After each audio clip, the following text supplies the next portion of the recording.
Hello children, hope you all doing good. Let's start today's chapter, food. All living things need food in order to stay alive. Food helps us in many ways. Food gives us energy. Food helps us to grow. Food keeps us healthy and strong. Food protects us from diseases. अब जितने भी living things हैं ना, हर किसी को खाने की ज़रूरत होती है in order to stay alive. Food से हमें एनर्जी मिलती है, फूड हमें ग्रो करने में हेल्प करता है, फूड हमें हेल्दी और स्ट्रॉन्ग रखता है और इसके अलावा हमें डिसीज से भी प्रोटेक्ट करता है. Sources of food. Food from plants. We eat different parts of plant as food. अब हम प्लांट के डिफरेंट जो पार्ट्स हैं उसे खाते हैं एज अ फूड. जैसे कि देखिए ये आपके क्या है, हम रूट खाते हैं. These are the leaves, seeds. Like potato जैसे आप खाते हैं, potato is actually a stem, right, and fruits and flower. Knowledge world. Cereals and pulses together are called food grains. Cereals and pulses को हम साथ में क्या कहते हैं? Food grains. Food from animals. We get food products from many animals. We cook them before eating. Animals like cows, goats, buffaloes, etc. give us milk. People drink camel's milk in desert and yak's milk in cold and hilly places. हमें animal से काफ़ी सारे products मिलते हैं, right. तो हम उसे खाने से पहले कुक करते हैं. बहुत सारे एनिमल से हमें दूध मिलता है, राइट. जैसे कि डेजर्ट में लोग कैमल का दूध पीते हैं, जबकि हिली प्लेसेस में लोग याक का मिल्क पीते हैं. Do you know we use many milk products every day like curd, cheese, butter, ghee etcetera. देखिए ये सारे ही आपके क्या है, मिल्क प्रोडक्ट्स हैं और हम ये डेली ही यूज़ करते हैं. Hens and ducks give us eggs. Honey is obtained from honeybees. It is used as a sweetener to make sweet and even as an antiseptic. The flesh of animals like hens, goats, fish, prawns, lobster, etc. is eaten as meat. कुछ animals हमें egg देते हैं, honey bee से आपको हनी मिलता है, and like आपको कुछ एनिमल्स ऐसे भी जिनसे फ्लैश मिलता है, लाइक आपकी हेंस है, गोट्स है, fish etcetera. Always remember, people who eat vegetable, fruits and dairy products are called vegetarians. People who eat meat, fish and eggs along with fruits, vegetable and dairy products are called non-vegetarians. अब देखिए दो categories है, एक है vegetarian की, एक non vegetarian की. Vegetarian आपके मीट नहीं खाते हैं एंड नॉन वेजिटेरियन जो है आपके वो मीट, फिश सब खाते हैं, इसके अलावा फ्रूट्स एंड वेजिटेबल्स भी. Nutrients in foods. The substances present in food that give us energy, help us to grow, repair our damaged cells and keep us away from disease are called nutrients. Nutrients आपके वो substances हैं जो हमारे खाने में पाए जाते हैं, जो हमें एनर्जी प्रोवाइड करते हैं, जो ग्रो करने में हेल्प करते हैं. Carbohydrates and fats give us energy to do work. They are called energy giving food. Proteins help our body grow. They are called body building food. Vitamins and minerals help our body to remain healthy and protect us from illness. They are called protective food. Carbohydrates and fats जो है आपको energy देते हैं, इसीलिए इन्हें क्या कहते हैं, एनर्जी गिविंग फूड. और प्रोटीन्स आपके होते हैं बॉडी बिल्डिंग फूड, क्योंकि आपकी बॉडी को ग्रो करने में, बिल्ड करने में हेल्प करते हैं. एंड वाइटामिन एंड मिनरल्स होते हैं आपके प्रोटेक्टिव फूड, क्योंकि ये आपको बीमारियों से बचाते हैं. So here are the few food items. ये देखिए आपके different nutrients जिनमें आपके पाए जाते हैं. Always remember, fats give more energy as compared to carbohydrates. Fat से हमें carbohydrate के comparatively ज़्यादा एनर्जी मिलती है. Balanced diet.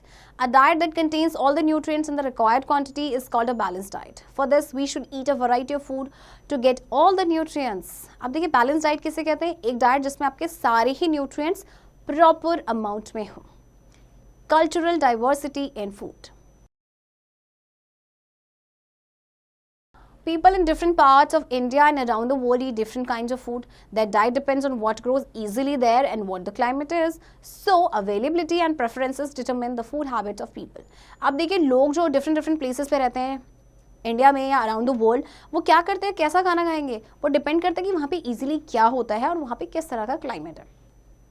People of South India eat idli, dosa, rice and sambar. People of Punjab like to eat makki ki roti and sarson ka saag. People who stay in coastal areas eat a lot of seafood like fish, prawns and lobsters because it is easily available there. People of Kolkata eat rice with fish curry.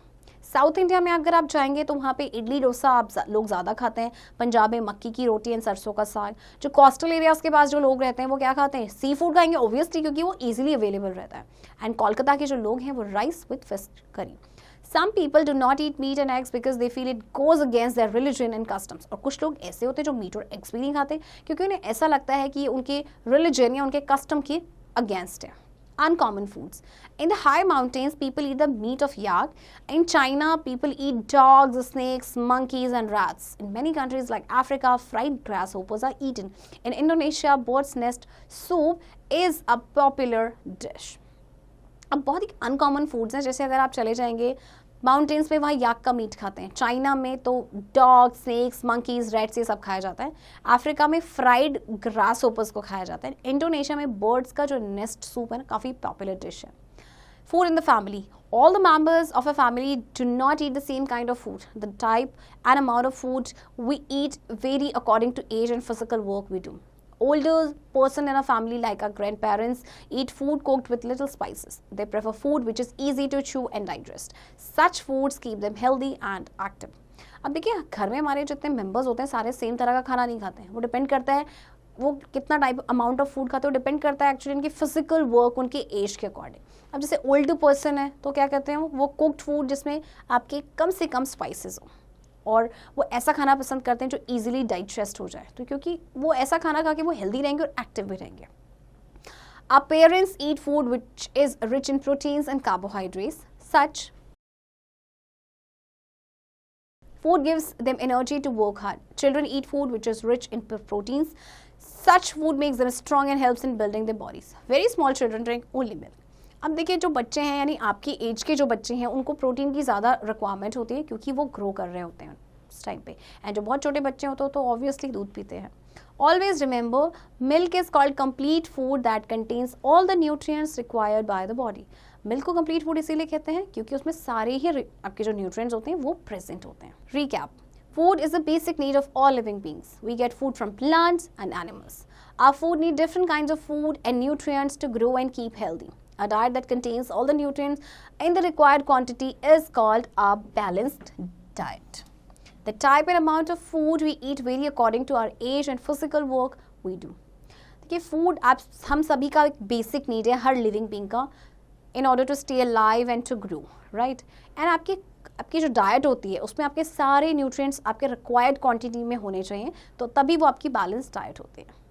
Children, I hope आपको ये समझ आया होगा and इस chapter की practice अब आप खुद से करेंगे.